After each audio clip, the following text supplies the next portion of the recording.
जी तो स्टूडेंट्स कैसे हैं आप? आई होप आप सब ठीक होंगे। स्टूडेंट्स आज की वीडियो में बात करने वाले हैं आपसे अगेन चैप्टर नंबर 6 सॉल्यूशंस के ऊपर, और आज हमारा टॉपिक होगा factors affecting the rate of solubility. इससे पहली वीडियो में हमने आपसे बात कर ली थी अबाउट लाइक डिसॉल्व लाइक, और आज की वीडियो में हम आपसे बात करेंगे सॉल्यूट सॉल्वेंट इंटरेक्शंस। तो सॉल्यूट सॉल्वेंट इंटरेक्शंस जो है ये क्या होती हैं, कैसे सॉल्यूट पानी में हल हो सकता है, और सॉल्यूट जो बहुत से हैं सॉल्ट्स वो पानी में हल नहीं होते, और अगर हल हो रहे हैं तो वो कौन से फैक्टर्स हैं, वो कौन सी ऐसी सिचुएशंस हैं जिसकी वजह से वो पानी में हल होते हैं। या फिर आप ये कह रहे हैं कि अगर फॉर एग्जांपल सॉल्वेंट ने सॉल्यूट को अपने अंदर हल करना है तो सॉल्वेंट में कौन कौन से करैक्टरिस्टिक्स होने चाहिए, कौन कौन सी खसूसियात होनी चाहिए, ये आज हम इंशाल्लाह इस वीडियो में सब बातें करेंगे आपसे, और आपको समझाएंगे कि आखिर सॉल्यूट सॉल्वेंट इंटरेक्शंस भी एक फैक्टर है सॉल्युबिलिटी का। जैसा कि मैंने आपको बताया था कि सॉल्युबिलिटी बेसिकली सलाहियत है किसी भी सॉल्ट की या किसी सॉल्यूट की कि वो सॉल्वेंट में एक मुतलका मिकदार के अंदर हल हो। यानी कि लेट्स से दैट कि हमारे पास सोडियम क्लोराइड है या सोडियम थायोसल्फेट है, दोनों सॉल्ट्स हैं।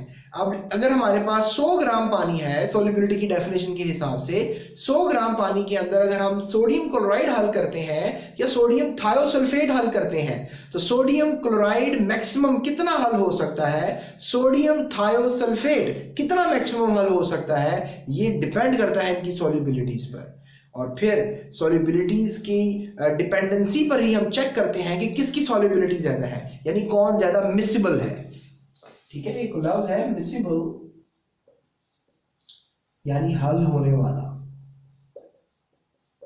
तो कौन ज्यादा हल हो सकता है, तो जो मिसिबल ज्यादा होता है हम कहते हैं वो सॉल्युबल ज्यादा है। लेट्स से दैट मैंने जैसे अपनी पिछली वीडियोस में आपको बताया कि 35 ग्राम तक 100 ग्राम सॉल्वेंट के अंदर, वाटर के अंदर जो है सोडियम क्लोराइड हल हो जाता है, ये मैंने सपोज किया था। और आपकी बुक के डाटे के हिसाब से 20.9 ग्राम राउंड ऑफ कर लें तो 21 ग्राम सोडियम थायोसल्फेट 100 ग्राम पानी के अंदर हल हो जाता है। वैसे उन्होंने 100 सेंटीमीटर क्यूब की बात की थी, तो लिहाजा आप याद रखें कि 100 सेंटीमीटर क्यूब में सॉल्युबिलिटी सोडियम थायोसल्फेट की 21 ग्राम है, जबकि मैं सपोज कर रहा हूं कि 100 सेंटीमीटर क्यूब में लेट्स से दैट सॉल्युबिलिटी जो है वो सोडियम क्लोराइड की 35 ग्राम है। तो ज्यादा सॉल्युबिलिटी किसकी 100 सेंटीमीटर क्यूब पानी में या 100 ग्राम पानी में? डेफिनेटली ज्यादा सोडियम क्लोराइड की सॉल्युबिलिटी हुई। टेम्परेचर चेंज नहीं करना, 25 डिग्री सेल्सियस के ऊपर ही हम ये बात कर रहे हैं। तो डियर स्टूडेंट्स, आज के लेक्चर में सॉल्यूट सॉल्वेंट इंटरेक्शंस को बगौर जानने की कोशिश करते हैं कि आखिर सॉल्यूट सॉल्वेंट इंटरेक्शंस क्या होते हैं।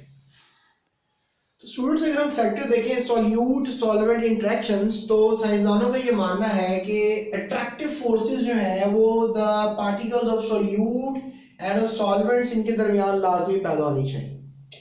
लेट्स से दैट हमारे पास एक बीकर है और उसमें हमारे पास जो है वो सॉल्वेंट है। तो जो भी आपने सॉल्यूट इस सॉल्वेंट में डालना है, डेफिनेटली कोई ना कोई नमक है जो आपने डेफिनेटली ऐड करना है सॉल्वेंट में, तो इन दोनों के दरमियान कोई ना कोई अट्रैक्टिव पावर्स होनी चाहिए। लेट्स से दैट कि we have a solvent and we have a solute, तो इनके दरमियान कोई ना कोई अट्रैक्टिव पावर्स होनी चाहिए। अगर सॉल्यूट और सॉल्वेंट के दरमियान कोई अट्रैक्टिव पावर्स नहीं है तो फिर भूल जाएं कि सॉल्यूट सॉल्वेंट में हल होगा।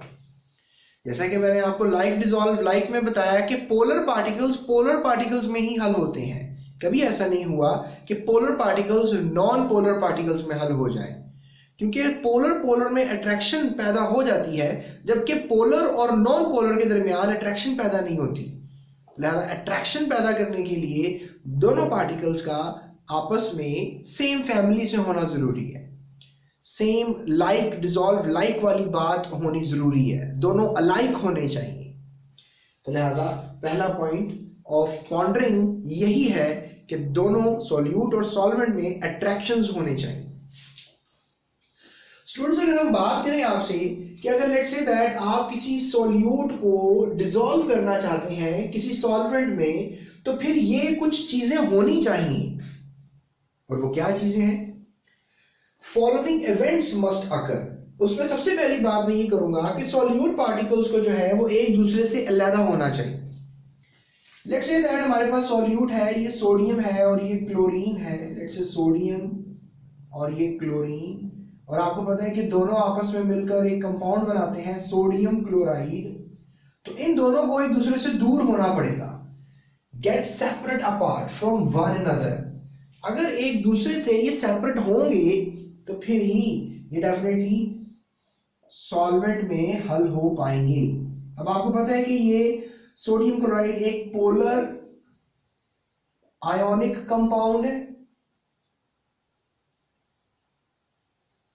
जबकि अगर हम सॉल्वेंट को पानी के तौर पे देख रहे हैं तो पानी भी एक पोलर कोवेलेंट कंपाउंड है। तो यहां से हमें ये बात समझ में आती है कि दोनों पोलर हैं। तो पोलर में हल हो सकता है, पहली कंडीशन तो जबरदस्त हो गई, इनमें अट्रैक्शंस भी पैदा होंगी, ये भी कंडीशन एक जबरदस्त हो गई। अब इन दोनों का दूसरी कंडीशन ये है कि इन दोनों का अपार्ट होना जरूरी है। अगर सोडियम और क्लोराइड अलग हो जाते हैं तो फिर आप कह लें कि पानी के पार्टिकल्स जो हैं इनको अलग रखने में कामयाब रहेंगे। अगर ये अलग हो जाते हैं तो पानी के पार्टिकल्स इनके गिर्द घेरा डाल लेंगे और फिर इनको अलग रखेंगे और इसी तरह से सॉल्यूट सॉल्वेंट में हल हो जाएगा। तो सॉल्यूट सॉल्वेंट इंट्रैक्शन के लिए सबसे पहला असूल कि सॉल्यूट के पार्टिकल्स वो अलग होने चाहिए। तो स्टूडेंट्स इसी तरह से हमारे पास एक और सॉल्यूट है, लेट्स से दैट हमारे पास है सॉल्यूट कैल्शियम कार्बोनेट।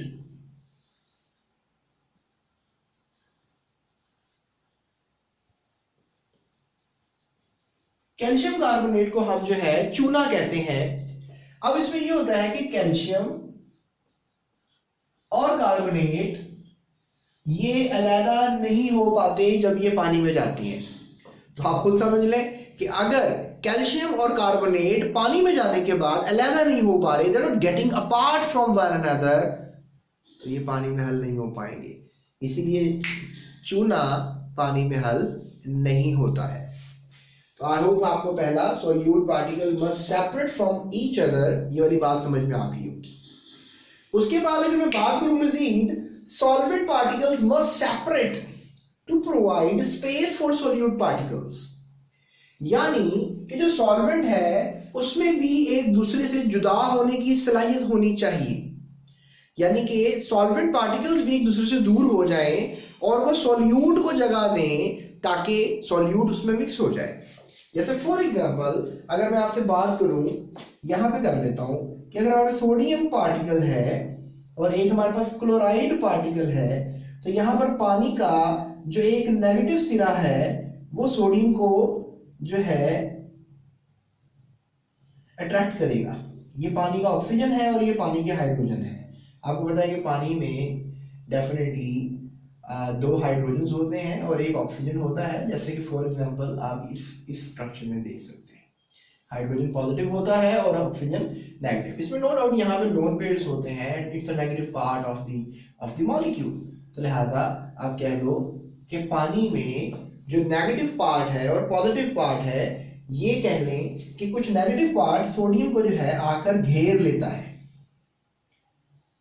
और सोडियम चूंकि पानी के पार्टिकल्स में सेपरेट होकर सोडियम को घेर लिया, तो क्लोरीन के साथ सोडियम अब पैच नहीं बना सकता, अट्रैक्शन डेवलप नहीं कर सकता। उसको अट्रैक्शन डेवलप करनी है सोडियम और वाटर के दरमियान। तो आप कह लें कि सॉल्यूट सॉल्वेंट इंट्रैक्शंस पैदा होंगी।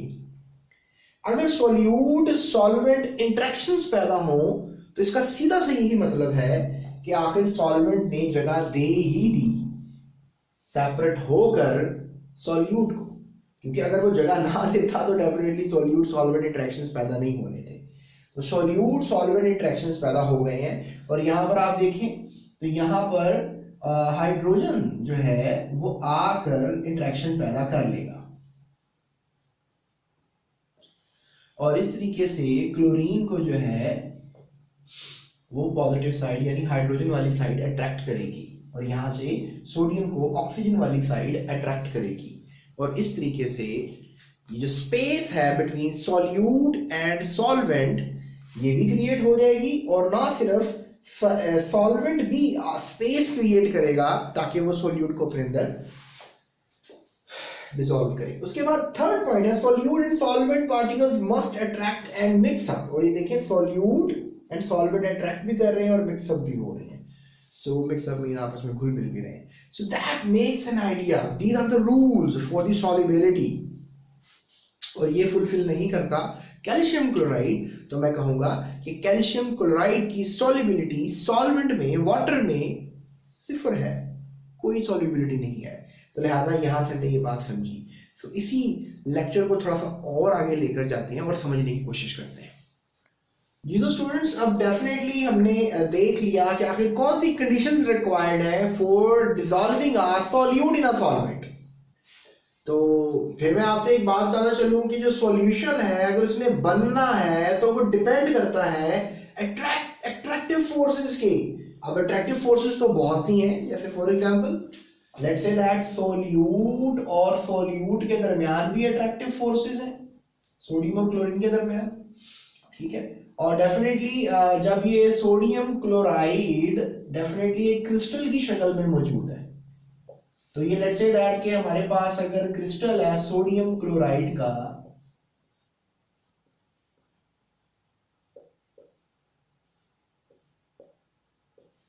तो ये सोडियम क्लोराइड का क्रिस्टल, इसमें सोडियम भी है क्लोरीन भी है, तो अब सोडियम और क्लोरीन के दरमियान, सोडियम क्लोराइड के क्रिस्टल के दरमियान भी तो आपस में अट्रैक्शन मौजूद है ना।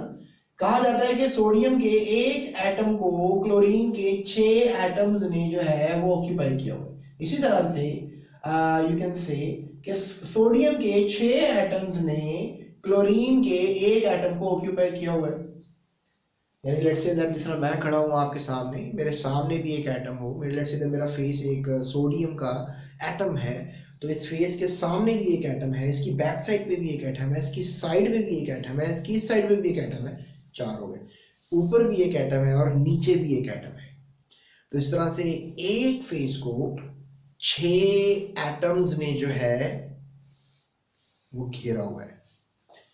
That is what I am talking. Solute forces होती हैं। लेट्स से दैट जिसका मैं आपसे बात कर रहा हूं कि कैल्शियम कार्बोनेट, इसके दरमियान आपस में डिटैचमेंट नहीं हो सकती, बिकॉज शायद इसमें जो सॉल्यूट इंटरेक्शंस हैं वो बड़ी स्ट्रांग है।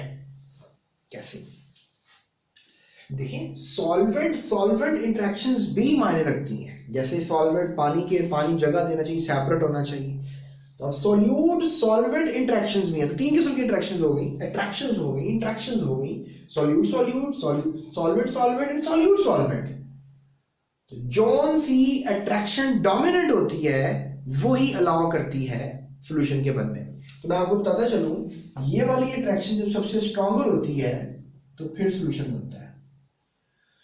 अगर ये वाली अट्रैक्शन स्ट्रॉन्गर हो, ये वाली अट्रैक्शन स्ट्रॉन्गर ना हो, तो सॉल्यूशन नहीं बनता। इसलिए कैल्शियम कार्बोनेट पानी में हल इसलिए नहीं होता क्योंकि सॉल्यूट सॉल्वेंट इंटरेक्शंस बन नहीं पाते, सॉल्यूट इंटरेक्शन स्ट्रॉन्गर होती हैं और सॉल्यूशन नहीं बन पाता। और लेट्स से दैट पानी के अलावा कोई सॉल्वेंट हो और सॉल्वेंट इंटरेक्शन इतनी स्ट्रॉन्ग हो कि वो सॉल्वेंट ही आपस में ज़्यादा ना हो रहे हो, तो फिर बेशक सॉल्वेंट इंटरेक्शंस बन भी जाए, लेकिन क्योंकि सॉल्वेंट इंटरेक्शन इतनी स्ट्रॉन्ग है कि सॉल्यूट जाने के बाद सॉल्वेंट जगह ही नहीं दे रहा उसको, तब भी फिर सॉल्यूशन नहीं बनेगा। तो मैं आपको इसको इजी कर देता हूँ। जैसे हम देखें कि जो सॉल्यूट्स होते हैं स्टूडेंट्स, वो ज़्यादातर सॉलिड्स होते हैं, स्पेसिफिकली वो आयनिक सॉलिड्स होते हैं। तो जो सॉल्यूट्स हैं वो ज़्यादातर सॉलिड्स हैं। तो लिहाजा सॉलिड्स अपने आप को इस तरह अरेंज करके रखा होता है इन्होंने कि इनके जो इंटर आयनिक फोर्सेज हैं, यानी कि इनके दरमियान जो अट्रैक्शंस हैं वो इतनी स्ट्रॉन्गर होती हैं कि वो आप मैक्सिमम लेवल पे इनको सोच सकते हो। तो इसीलिए आप कह लो कि जो नई फोर्सेस हैं, जैसे सॉल्यूट एंड सॉल्वेंट पार्टिकल्स के दरमियान जो नई फोर्सेस पैदा होनी है, तो वो अगर सॉल्यूट फोर्सेस की अट्रैक्शन को ओवरकम करती हैं, यानी जीत जाती हैं, यानी सॉल्यूट फोर्सेस जो है वो ब्रेक हो जाएंगी, ठीक है। सॉल्यूट फोर्सेस जो है ब्रेक हो जाएंगी और सॉल्यूट और सॉल्वेंट फोर्सेस, ठीक है, सॉल्यूट और सॉल्वेंट फोर्सेस जो हैं वो अगर विन कर जाती हैं तो फिर तो सॉल्यूशन बनेगा। अगर सॉल्यूट फोर्सेस विन कर जाती हैं, सॉल्यूट फोर्सेस विन कर जाती हैं, तो फिर सॉल्यूशन नहीं बनेगा। यहाँ पे मैं लिखूंगा नो सॉल्यूशन फॉर्मेशन, ठीक है, यहाँ पे मैं लिखूंगा सॉल्यूशन फॉर्मेशन। तो ये मैं आपसे बात कर रहा हूँ। तो सॉल्यूट सॉल्वेंट फोर्सेस ज़्यादा अच्छी होनी चाहिए कंपैरेटिवली सॉल्यूट फोर्सेस के। तो यहाँ पर यही आपकी स्लाइड में बात की जा रही है, there are solute dissolve and makes a solution. तो अगर सॉल्यूट सॉल्वेंट अट्रैक्शंस या फोर्सेस आपस में स्ट्रॉन्ग हो जाए तो फिर सॉल्यूशन बन जाता है, सॉल्यूट डिसॉल्व हो जाता है और सॉल्यूशन एट द एंड बन जाता है। तो स्टूडेंट्स यहाँ पे हम बात कर लें कि सॉल्यूट फोर्सेस अगर स्ट्रॉन्ग हो तो फिर सॉल्यूशन नहीं बनता। लेट्स से दैट हमारे पास एक कंडीशन है जिसमें सोडियम क्लोराइड जो है वो हम पानी में डाल देते हैं और सोडियम क्लोराइड जब पानी में चला जाता है तो फिर क्या होता है। मैं आपको इस तस्वीर से समझाने की कोशिश करता हूँ जो आगे आपकी किताब में है। आप ये देख सकते हो कि ये सोडियम क्लोराइड का क्रिस्टल है। अब ये सोडियम क्लोराइड के क्रिस्टल के गिर्द ये पानी के मॉलिक्यूल आ रहे हैं। एक एंड देखो ऑक्सीजन वाला डेफिनेटली पॉजिटिव साइड को जो है वो अट्रैक्ट कर रहा है, राइट। सो आप कह लो कि जो हाइड्रोजन वाला एंड है, ये भी हाइड्रोजन वाला एंड है, ये नेगेटिव साइड को जो है वो अट्रैक्ट कर रहा है और ये जो नेगेटिव वाला एंड है ये पॉजिटिव साइड को अट्रैक्ट कर रहा है।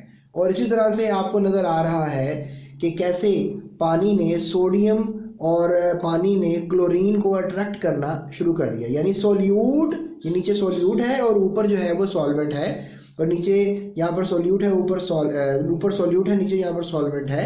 यानी पानी सॉल्वेंट है और सोडियम यहाँ से क्लोराइड सॉल्यूट है और यहाँ से पानी सॉल्वेंट है और ये सोडियम यहाँ पर सॉल्यूट है।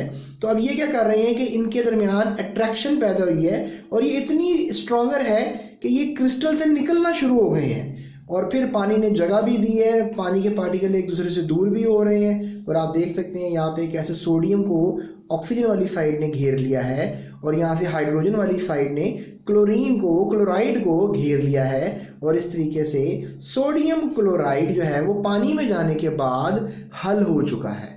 सो ये था हमारा आज का लेक्चर जिसमें मैंने आपको बताया कि आखिर सॉल्यूट सॉल्वेंट इंटरेक्शंस कैसे होती हैं और कैसे क्रिस्टल सोडियम क्लोराइड का पानी में हल होता है और कौन कौन सी कंडीशंस रिक्वायर्ड है सॉल्यूट को सॉल्वेंट में डिसॉल्व होने के लिए। वो मैंने आपसे कंडीशंस की बारे में भी बात की। तो आपको बोर्ड में ये लॉन्ग क्वेश्चन आ जाता है कि एक्सप्लेन सॉल्यूट सॉल्वेंट इंटरेक्शंस, और आपको शॉर्ट क्वेश्चन भी आ जाता है कि what are the conditions for solute solvent interactions.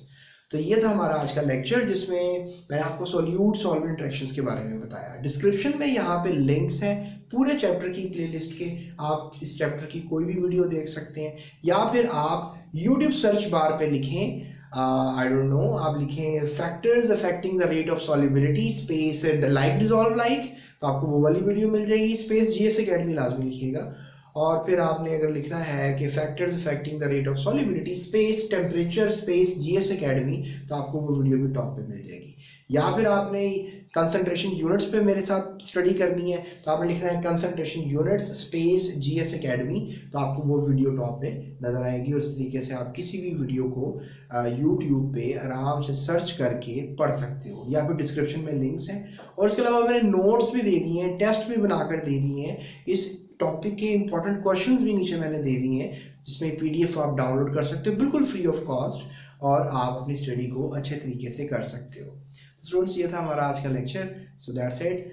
अच्छाई बुराई से बहुत मजबूत होती है, तो अच्छाई को अपनाए रखिएगा क्योंकि अच्छाई के बगैर ये दुनिया चल नहीं सकती। लिहाजा मैं उम्मीद करता हूँ कि आप अच्छाई को ही अपनाएंगे। So that's it. Thank you so much. अपना ख्याल रखिएगा।